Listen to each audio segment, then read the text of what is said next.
एक समय की बात है। सूरजपुर नाम का एक बहुत बड़ा और सुंदर गांव था। उसी गांव में दो भाई रहा करते थे, हरिदास और रतन। दोनों भाइयों में बहुत ही ज्यादा अंतर था। हरिदास बहुत ही ज्यादा धनवान था। उसके पास धन और दौलत की कोई कमी नहीं थी, जहां उसी के छोटे और सगे भाई रतन बहुत ही ज्यादा गरीब था। रतन अपने घर का गुजारा करने के लिए अपने छोटे से खेत में दिन भर मजदूरी किया करता था। माता पिता के मर जाने के बाद हरिदास ने बड़ी ही चालाकी से अपने भाई को ठग बनाकर उसके हिस्से की सारी जमीनें अपने नाम करवा ली और अपने छोटे भाई रतन को सिर्फ जमीन का एक छोटा सा टुकड़ा दे दिया, जिससे वह रतन अपने घर का गुजारा चला सके। इतना सारा धन और दौलत पाकर अभी भी हरिदास को चैन नहीं था। उसे अपने भाई के हिस्से में मिले हुए जमीन की छोटा टुकड़ा भी लेना था, क्योंकि वह जमीन बहुत अच्छी थी। उस जमीन पर रतन को ज्यादा मेहनत भी नहीं करनी पड़ती थी और खाद न डालने पर भी अच्छा ही उत्पादन प्राप्त होता था। उसी के जरिए ही तो रतन अपने बेटे राजू को शहर में अच्छी तरीके से पढ़ा पाता था।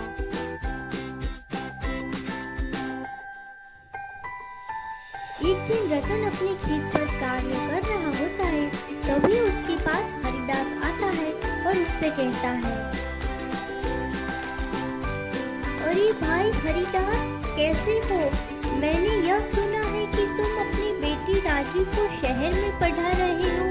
भला इतनी सी छोटी जमीन में खेती करके।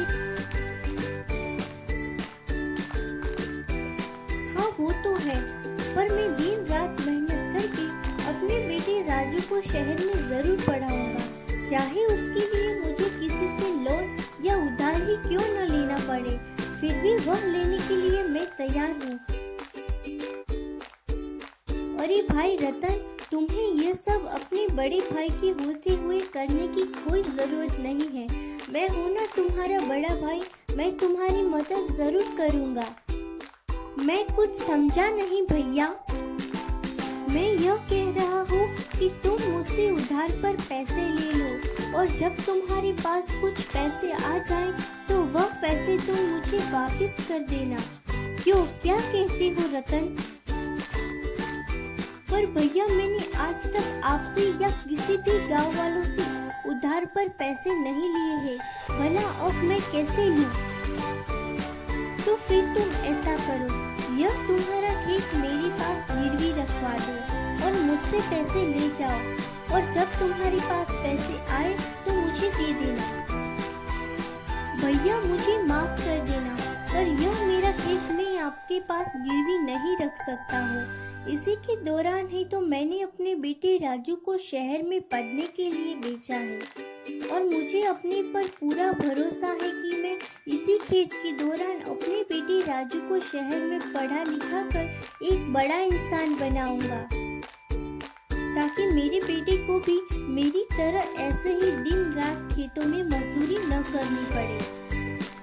अपने छोटे भाई के मुंह से यह सारी बातें सुनकर हरिदास आग बबूला होकर वहां से चला जाता है। कुछ दिन बीतते हैं। एक दिन हरिदास सोचता है कि उसे कुछ भी करके अपने छोटे भाई रतन के पास से वह छोटा जमीन का टुकड़ा लेना ही है। तभी उसके दिमाग में एक तरकीब सूझती है और वह तुरंत ही अपने छोटे भाई रतन के घर पहुंचता है। अरे भाई रतन, मुझे तुम्हारी मेहनत देखकर बहुत अच्छा लगा। मैं तुम्हारा बड़ा भाई होने के नाते मैं तुम्हारी मदद करना चाहता हूँ और भाई कृपया तुम मेरी मदद लेने से इनकार नहीं करोगे। हाँ हाँ भैया, मैं इनकार नहीं करूँगा। भाई तुम चाहो तो मुझसे पैसे मत लो और तुम्हारा खेत भी मेरे पास गिरवी ना रखो। तुम एक काम करो, गांव के उस तरफ मेरी एक जमीन है ना, वह तुम्हारी जमीन से 4 गुना बड़ी है।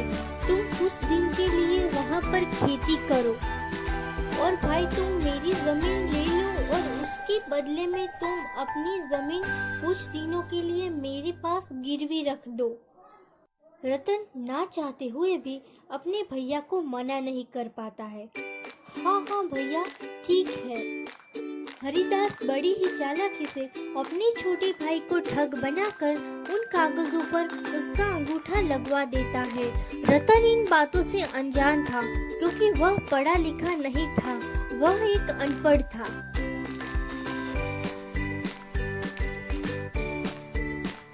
कुछ दिन ऐसे ही बीतते हैं। एक दिन रतन अपने खेत पर कार्य कर रहा होता है। तभी वह खुद से, चलो भाई, आज के लिए इतना काफी हो गया है। पूरा दिन कार्य करके मैं थक चुका हूँ और भूख भी इतनी ही लगी है। घर जाकर भाग्यवान को कहूँगा कि मस्त आलू और मटर की सब्जी बनाए। उसे खाकर मैं आराम से सो जाऊंगा। कल सुबह मेरे आने पर यह मेरे खेत के अच्छे अच्छे पेड़ पौधे होकर तैयार हो जाएंगे। ऐसा वह खुद से कहकर रतन अपने घर तरफ लौटता है।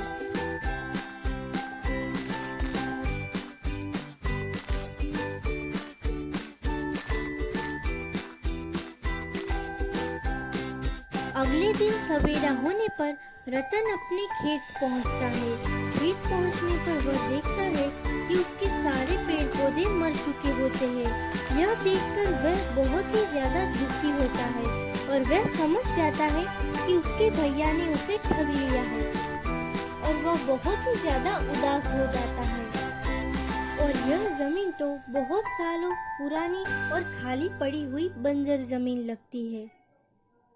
रतन मन ही मन सब कुछ समझ जाता है और वह अपने आप से कहता है, अभी जाकर भैया से कहूँगा कि मुझे मेरी ज़मीन लौटा दे। यह ज़मीन मेरी किसी काम की नहीं।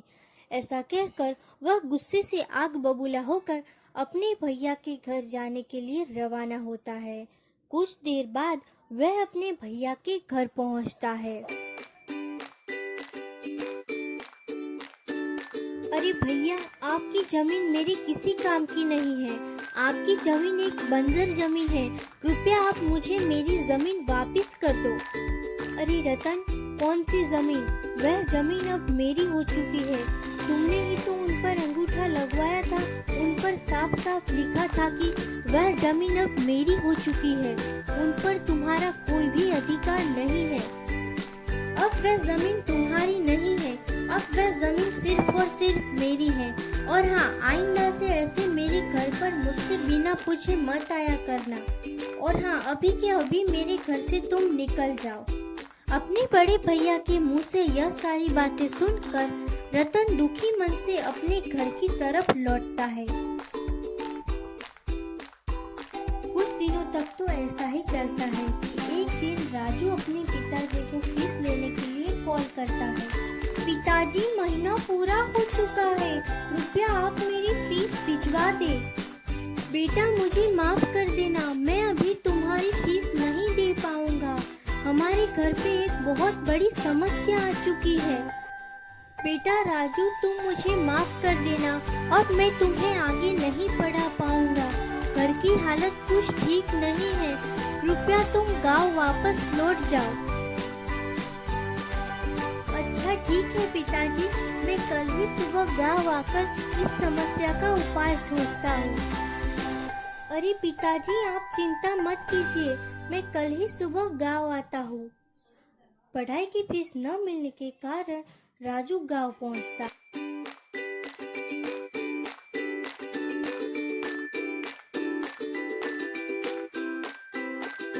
अगले दिन सुबह होने पर राजू अपने गांव पहुँचता है। अरे वाह, सच में गांव का मौसम कितना सुहाना है। शहर में ऐसा मौसम कहाँ। फिर वहाँ से राजू एक ट्रैक्टर में बैठकर अपने घर जाने के लिए रवाना होता है। कुछ देर बाद राजू घर पहुँचता है। राजू के घर पहुँचने पर उसके पिताजी उसे सारी बातें बताता है। उस पे राजू कहता है, पिताजी मेरे पास एक तरकीब है, कृपया मैं जैसा कहता हूँ वैसा ही करना। राजू अपने पिता को तरकीब बताता है। फिर दोनों रात होने तक का इंतजार करते हैं। कुछ देर बाद रात के तकरीबन 11 बजते हैं। सारे गांव वाले सो चुके होते हैं कि तभी दोनों बाप बेटे अपने सर पर एक एक मिट्टी का घड़ा रखकर अपने खेत की तरफ जाने के लिए निकल पड़ते हैं और फिर वह अपने खेत को खोदने लगते हैं। खोदने के बाद वह अपने घड़े उसमें दफना देते हैं।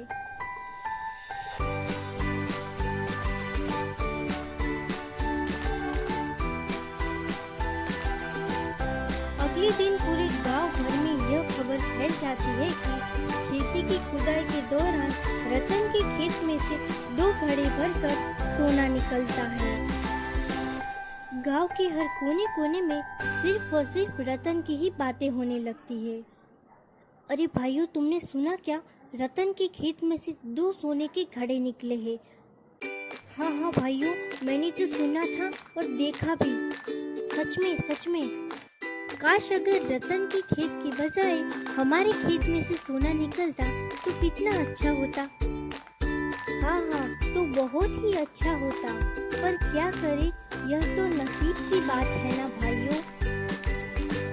और यह सारी बातें हरिदास सुनता है और फिर वह खुद से कहता है, आखिरकार उस बंजर जमीन से सोना कैसे निकला होगा। मुझे कुछ भी कर उस बेवकूफ रतन से वह जमीन लेनी ही पड़ेगी, चाहे उसके लिए मुझे कुछ भी करना क्यों न पड़े। ऐसा सोचकर उससे रहा नहीं जाता है और वह तुरंत ही अपने छोटे भाई रतन के घर पहुंचता है। अरे भाई रतन, मुझे मेरी जमीन वापस चाहिए, कृपया तुम मुझे मेरी जमीन वापस कर दो। पर भैया, हमने तो वह जमीन आपस में अदली बदली कर ली थी ना। आपकी जमीन मेरी हो चुकी है और मेरी जमीन आपकी हो चुकी है। और भैया, आपने ही तो मुझसे उन कागजों पर अंगूठा लगवाया था ना। अरे मेरे प्यारे छोटे भाई, मैंने तुमसे इसलिए कहा था कि तुम उस बंजर जमीन पर काम करो और मेहनत करके अपने बेटे राजू को शहर में आगे भी पढ़ा सको। भाई, मैं तो तुम्हारी भलाई चाहता हूँ। आपको आपकी जमीन मिल जाएगी, लेकिन हमारी कुछ शर्तें हैं। क्या शर्त है? अरे रमेश बेटा, तुम बोलो। मुझे तुम लोगों की सारी शर्तें मंजूर है, तुम जल्दी बोलो। आपको हमारी जमीन वापस करनी पड़ेगी और 10 लाख रुपए भी हमें देनी पड़ेगी, तभी हम आपको आपकी जमीन वापस करेंगे। तभी हरिदास मन ही मन कहता है, यह लोग तो पागल हैं, इन्हें क्या पता मैं एक ही दिन में यह सारे सोने के सिक्के बेचकर करोड़पति बन सकता हूँ। इनके सामने 10 लाख रुपए की तो क्या ही कीमत है। हाँ बेटा, मुझे तुम्हारी सारी शर्तें मंजूर है और हाँ, मैं कल सुबह होते ही तुम्हें सारे पैसे दे दूंगा।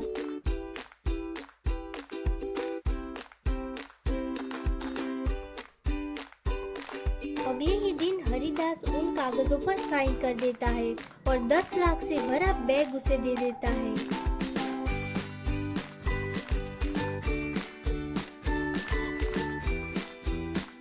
सारा काम निपटा कर हरिदास अपने नौकर सुखदेव के साथ खेत आता है। अरे जितना जल्दी हो उतना जल्दी ही करना। जी मालिक। फिर धीरे धीरे सुखदेव खेत खोदना शुरू करता है। आधा खेत खोदने पर उसमें से कुछ नहीं निकलता है। धीरे धीरे कर सुखदेव पूरा खेत खोदने लगता है। अरे भाई, मिला क्या? नहीं मालिक, अभी तक तो कुछ नहीं मिला, आगे देखता हूँ। ठीक है भाई, जल्दी करो। कुछ समय बाद पूरा खेत खोदने पर कुछ नहीं निकलता है। उसे देखकर हरिदास को पता चल जाता है कि उसके भाई ने उसे ठग लिया है और फिर वह बहुत ही ज्यादा पछताने लगता है। तो देखा दोस्तों, जो हमेशा दूसरों के साथ बुरा करता है उसके साथ हमेशा बुरा ही होता है। अगर आपको हमारी कहानी पसंद आई हो तो कहानी पल्लू की सब्सक्राइब करना ना भूलें और साथ ही साथ लाइक और शेयर करना भी ना भूलें।